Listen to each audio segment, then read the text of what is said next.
हो बाप का होई। पत्थर के मूरत हो पर ये मूर्तिया जाने सब कर जरूरत हो। दिखरी में लागे देवी पत्थर के मूरत हो पर ये मूर्तिया मंजू बबनी, सब कर जरूरत। ए मंजू बबनी, मंजू बबनी, एहसान जतावेली ना बोल के देवेली माई जे करा के देली दिलवा को। अरे फोन बाजता, के हुआ के उठाई का?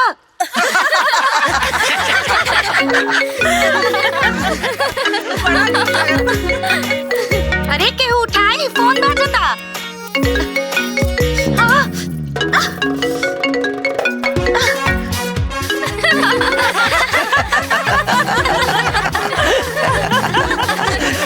जा बहिनी।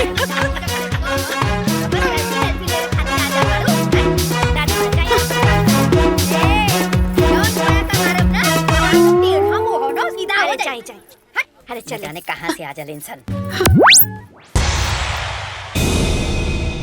ये कौन बचपना चाला था आप लोग के? हाँ, इतना तेज आवाज में टीवी देखा था नहीं? चाहे दुनिया में कहीं आग लग जाओ तब भी आप लोग के कोनो फर्क ही नहीं के पड़े वाला। हाँ? अरे भाभी रघु इतना क्या चिल्लाता नहीं? चिल्लाता नहीं हम? हाँ। अभी चिल्लाता नहीं? अरे कब से हुआ चूल्हा से चिल्लाता नहीं, तब कान पर जू भी ना रेंगल। हाँ? खुद ही सोची लोग, घर के कुल काम हम करता नहीं, खाना बनावता नहीं, साफ सफाई करता नहीं। अगर एक मोबाइल बाज गई तो घर के कोनो लड़का बच्चा भी आके फोन नहीं के उठा सकता का? चाची, आप इतना चिल्लात बनी काहे के टीवी आपके नैहर से आइल बा और आपके छोड़ के आपके कमरे में हम सब टीवी देखा था नहीं, यही से आपके इतना मर्चा लागत है ना। अरे कैसन कैची नियन तोर जबान चलता। निकल निकल हमरा कमरा से बाहर निकल। अरे निकल बाहर, बदतमीज कहीं के। अरे छोटको सना दिल बड़ू का क्यों ऐसे छोट लड़का के बाहर भगावे लगा रूम से जैसे तू भगावा तारू? अच्छा है अपना बदतमीज लड़का के नहीं किसी सिखावत। आपके बुरा लागता तो आप बाहर निकली और केहू जना के भी खराब लागता सब केहू बाहर निकली हमरा कमरा से। निकली बाहर, धर्मशाला बना देनी कमरा के। दुल्हन तू होश में तो बाड़ू ना? अरे ये कौन तरीका सबके उस बात करेगा? अच्छा अम्मा जी, हमारा तरीका आपके बाहर लागता और अभी छोटी के जबान एकदम कैची नहीं चालत रहे तब आपके खराब नहीं के लागल। हम ना बहुत ज्यादा बर्दाश्त करता नहीं। आप लोगन के भी तो सोचे के चाहिए, नया नया दुल्हन के कमरा है, ओके भी उठे बैठे की जगह चाहिए। दिन रात टीवी के चक्कर में हमारी कमरा के आप लोग सिनेमा हॉल बना देले बानी। मुन्नी बड़ लोग से ऐसे ना बात करल जाला। हम करब, ऐसे ही बात करब। अरे अपना बाबूजी से कितना मिन्नत करके हम अपना खातिर टीवी मांगले रहनी, हमके छोड़ के पूरा जिला जवारी टीवी के देखा था। अब हमसे और बर्दाश्त होके वाला नहीं खे। सब के सब हमरा कमरा से बाहर निकली। निकली बाहर, निकली बाहर, ना तो धक्का मार के बाहर कर देब हम। चली बाहर, चलें दीदी बाहर निकलो। अरे बहनी हमारी बात सुना लो। माई चल रे चल।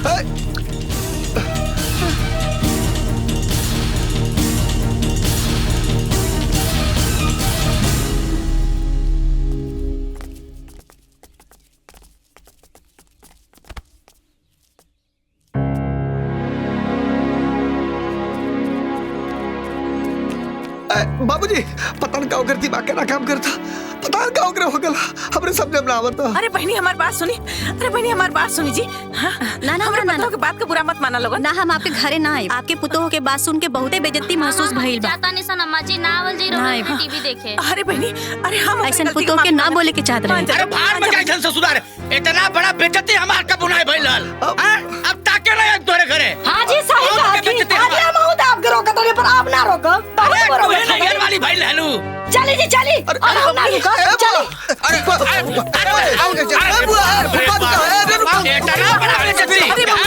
अरे बबनी हमारी बात सुनो। ए बबनी, बबनी रुक। हरारू बोल रहा, हमने बोलिया। ए बुआ, हमार बच्चे सब लोग करा। तो बकिया सब होगा ऐसे बोलत तो गाओ कैसे बोली। मत रोई। अरे नया नुकुर पतो बिया ओकरा बोले के सहूर नहीं के, उल्टा सीधा बोल देला सिया ओकरा बात के का बुरा माने के। हमार मुंह देखी ए तो रोवा निकल जाता। अब पर्दार लोग का कही और मुंह पर थूथू करी। रुक जाई। ए पापा माफ कर दे जा। अरे गुस्सा थूक जा, बोल दहलस के का वो मान जाए गुस्सा में। हां हाँ दिमाग सुनी, दिमाग ठंडा करी। हाँ कैसे ठंडा करी, कैसे ठंडा करी? अरे दिमाग ठंडा करे खातिर कुछ ठंडा शरबत पानी मंगाई बा तब ना ठंडा। बताओ। अरे अरे अरे मंजू जो पप्पा कहते सब खा जाता चलो चलो चलो चलो चलो बैठो बैठो बैठो। तारा काले पे मान गए नहीं। अरे चाचा प्रणाम। बाबा प्रणाम, फूफा प्रणाम, चाचा प्रणाम। खुश रहा। हे मुकुल भैया चबिया दे दा, ससुराली जाके बा। चबिया? हाँ। काम होता है गरज खाती मांगता नू द चाबी। हाँ।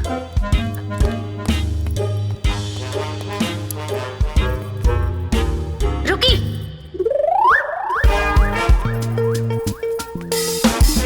हटी। उतरी। नीचे उतरी। अरे तुम ये क्या करते हो? अरे क्या कल से गाड़ी पे चढ़े के? ये सरकारी गाड़ी हो कि सबके हुकुमी? हाँ? हमरे पापा हमरा के इतना प्यार से देले बाड़े, आज ले हमें पे ना चढ़नी, बाकी पूरा गांव भर चढ़ गई। एक बात ना हमार कान खोल के सुन ले, चाहे बाइक होके, चाहे सोफा, हमरा से पूछे बिना केहू हाथ न लगाई, ना तो हमसे बुरा केहू ना होगी। हटी। अरे बहुत हो गए, अब एक सेकंड यहाँ ना रुका, भगवान खुद है कहीं है, तब वो ना रुका। आप शरबत तू लोग पिया, आप कहीं दारू नहीं है, आवे कि तुम मारत को। हाँ जी कब वो ना चले। अरे रुकिए लो, अरे बाबा ये को जान भी होता ना, तो ने करे चलते होता। तू अपने मेहरारू को समझाने के सकत रे? हाय माई शरबत के का करी? इनकरे मेहरारू को देता पी जाए, अब पी के ठंडा हो जाए इनका मेहरारू। बड़ी मलकाइन बने हुए हैं। माई सुन तो।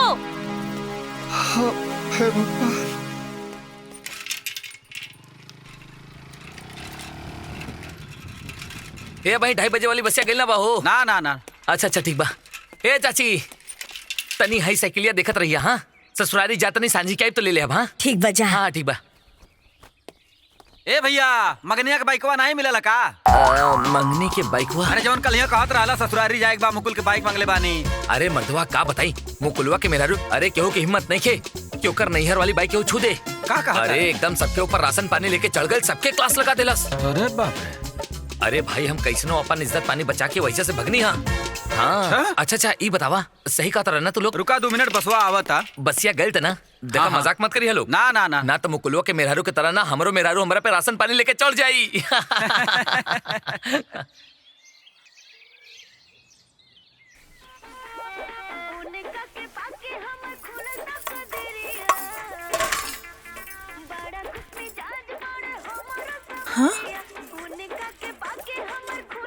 करे हाँ तो नहने काम कर थी सन। छोटकी कहाँ भी? अरे अरे माई वो अंदर बैठ के टीवी देखत हिया, तोरा के सुनाई नहीं के दे? और का अम्मा जी, हम बड़ होके काम करतानी और टीवी देखतानी बैठ के।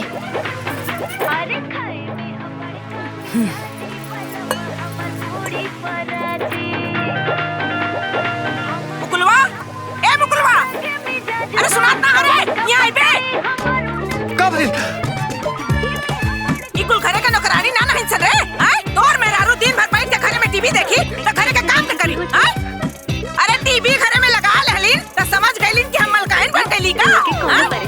हमार दिमाग खसकी ना तो सब कर है कड़ी निकाल दे। हां इस सोच में मत रहिए कि घर में आ गइल तो उनकरे साथ चली। हां हमरे रहते हमारे घर में रात चली, कहता उनकरा से कि आके घरे का कुल काम धंधा करे, ना तो हमसे बुरा क्यों ना हुई। हां ए अम्मा जी आई इतना खिसियाता नहीं और इतना ढेर काहे बोलता नहीं? हाँ उड़ी बाबा। अरे इतना दिन से हम खटक खटक खाना बनावत रहनी और आप सब लोग बैठ के महारानी नियन टीवी देखत रहनी, तब ना लोग कल। हाँ इतना दिन हम बनौनी और आप लोग बैठ के टीवी देखनी, अब हम टीवी देखा और आप लोग बनाई। अरे बाप रे बाप, अरे इनका इतनी हिम्मत। अरे कहाँ पानी जी? कहाँ पानी रहुआ? अरे देखिए भाभी हमरा के माफ कर दी। अरे हम आप लोगन के समझ न पौली। हाँ मुन्नी कौन जरूरत है? हाय हो दादा, अरे हाय देखिए कर दीदा जी। अरे हाय मुकुलवा के नानी के दीदा देखी जी। अरे अरे कर बात सुनत, अरे ये मिर्चा नियन तेज बोलत पिया जी। अरे कर बात सुन के तक बार दिल दिमाग दोनों हिल गइल बा। अरे ध्यान रखा का कलसिया। अरे बाबूजी कहत रहली है कि इतना दिन तक हम खाना बनौनी है तो तू लोग टीवी देख ल। अब तू लोग खाना बनाओ और हम टीवी देखब। बतावा इतना हिम्मत हो गई लोग। हम अबे जाके समझाई कि तू जाके समझाई ओकरा। हम जाता नहीं समझाता नहीं ओकरा। हाँ माई हाँ जो जाके समझाता। सही बाबूजी। अरे का भाई? अरे का बताई का भाई? अरे अरे इनका इतनी हिम्मत। सुना था जाके बोली ना, जाई ना। आज हमके अपन गलती के एहसास। अरे मुकुलवा मुकुलवा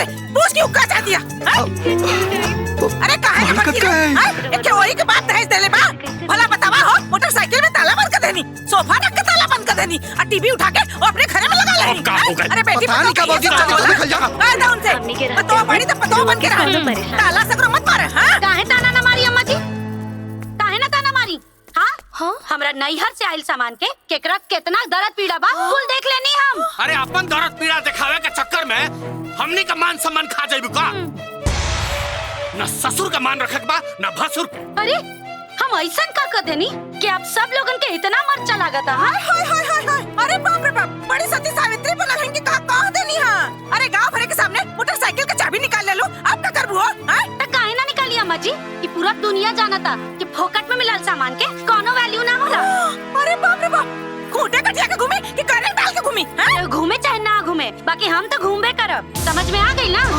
काहे कि कुल सामान हमरे पापा हमरा सुविधा खातिर देले बाड़े पूरा गांव भर में प्रसादी बांटे खातिर ना बस बहुत हाथ में रहल कर बाबूजी आज ले हम अपना हदे में रहनी बाकी आप लोग के अपना हाथ में लियावे खातिर हम क्या अपन हाथ पार करके पड़ल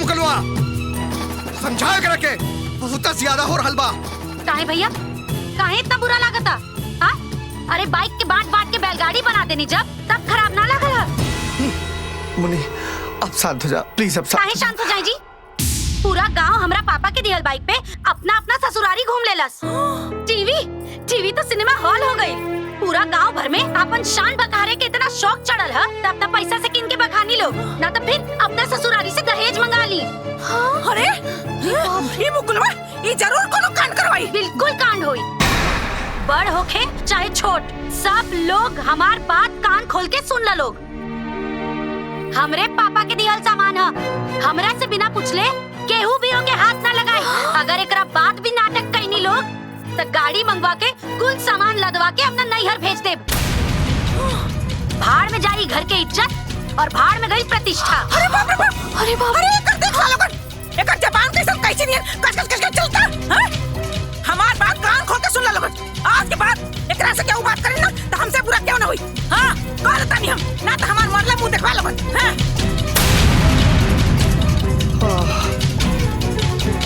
होगा सत्यानाश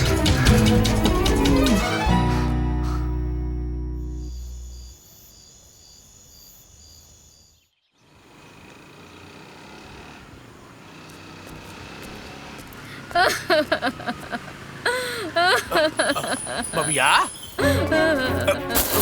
अरे का भाई बाबूजी चुप हो जाओ बताओ ना का भाई अरे कुछ बताई बे बताओ ना अरे सुन बबिया अरे का भाई हो आई ना अंदरवा चली अरे का भाई काहे रो करे बताओ के नहीं खाई अरे का भइल दीदी का भइल दीदी का भइल अरे का भाई भाई का हो गल दीदी अरे का भइल अरे का भइल अरे दीदी का बोलो तू रो ए का बोल अरे रोबे करबू कुछ बोलबो करबी का बोल बताओ अरे बताओ ना कुछ बोला बताइए बोल बतावा का बोल है कुछ बोल ही ना रहूंगा बोलो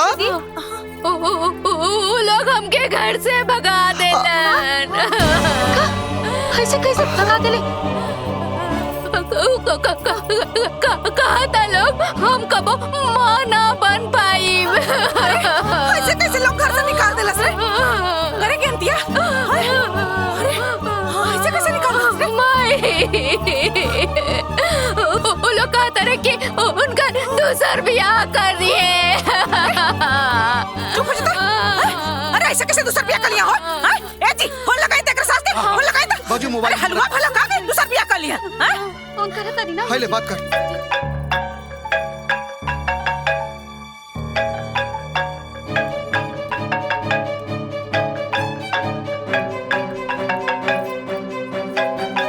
ए दिलीप के बाबूजी हाँ जल्दी भीतर आई दुल्हनिया के नैहरा से फोन आइल बा अरे तो देखत का बड़ी हाँ, तो उठावा उठावा। ना उठावा हेलो कजी समदिन जी अरे हम का सुनता नहीं जी हां अरे रघुआ हमार बेटी के भगा के अपन बेटा के दूसर ब्याह कर ले का जी हां बियाह कर ना ले बियाह करे खातिर तैयार हो गइल बानी अरे यार सास से देखतानी हम का करी अपन बस डुबो दी निर्वास हो जाई समझी जी सुनी ना, हमर बतिया सुनी। रउआ हमरा जगह पर आके सोची ना, रउआ इधर आती त का करती? हमर बेटी के भविष्य बर्बाद हो जाई।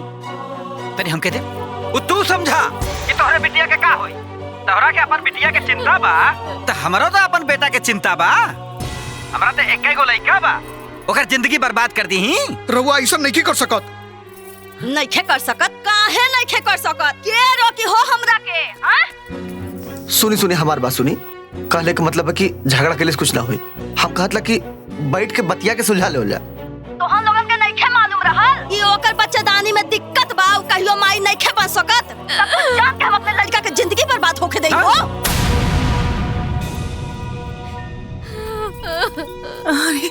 अरे समझी जी, रउआ को माई बनी, हमरे बिटिया पर दया करी।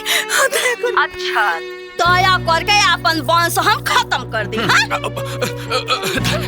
समझी जी सुनी ना, एक बार हमार बतिया सुनी। हम हाथ जोड़ के प्रार्थना करते हैं रउआ से, हमर बेटी के भविष्य बर्बाद हो जाई, ओकरा पर रहम करी।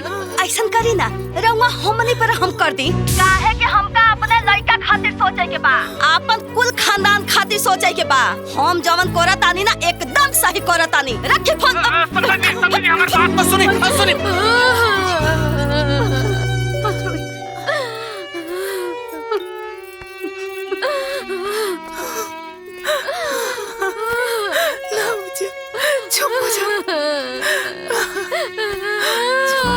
माई हमार जिंदगी बर्बाद हो गई माई।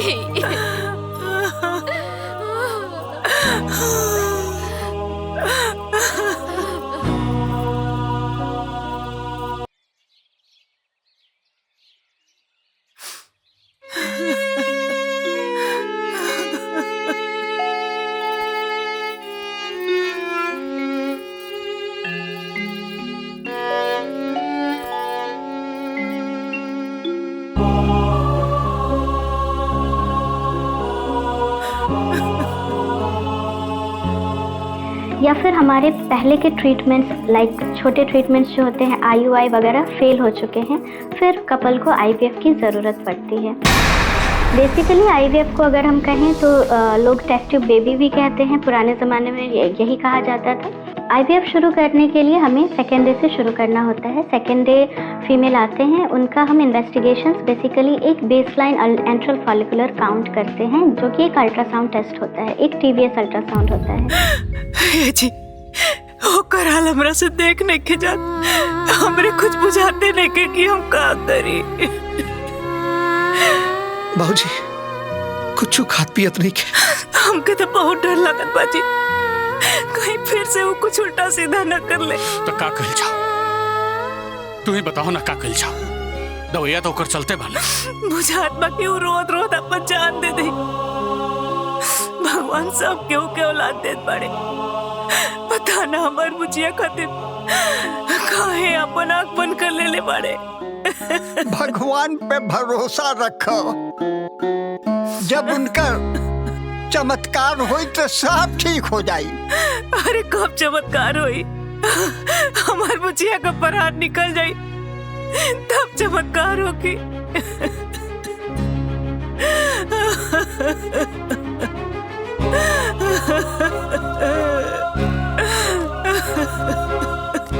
अब क्या हुई? भाई चला नमूने बुलाओ थे। अच्छा चलो।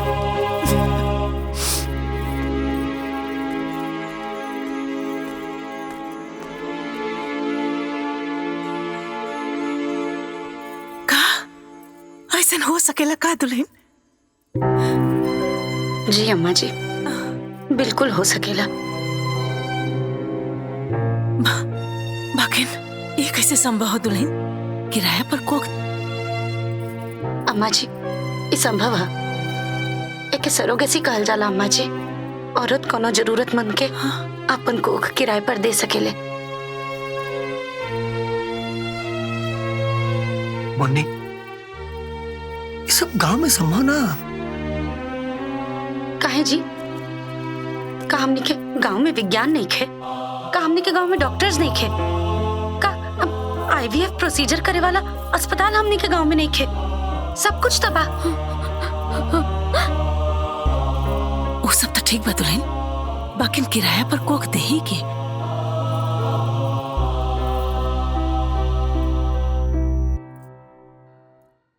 हम कोक दान करब अम्मा जी।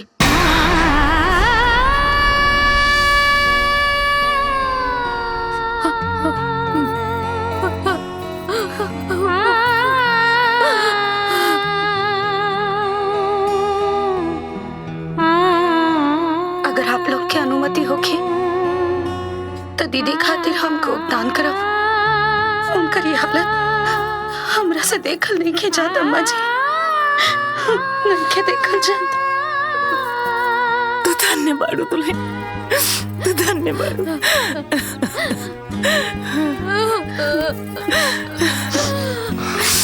मत रोए दीदी।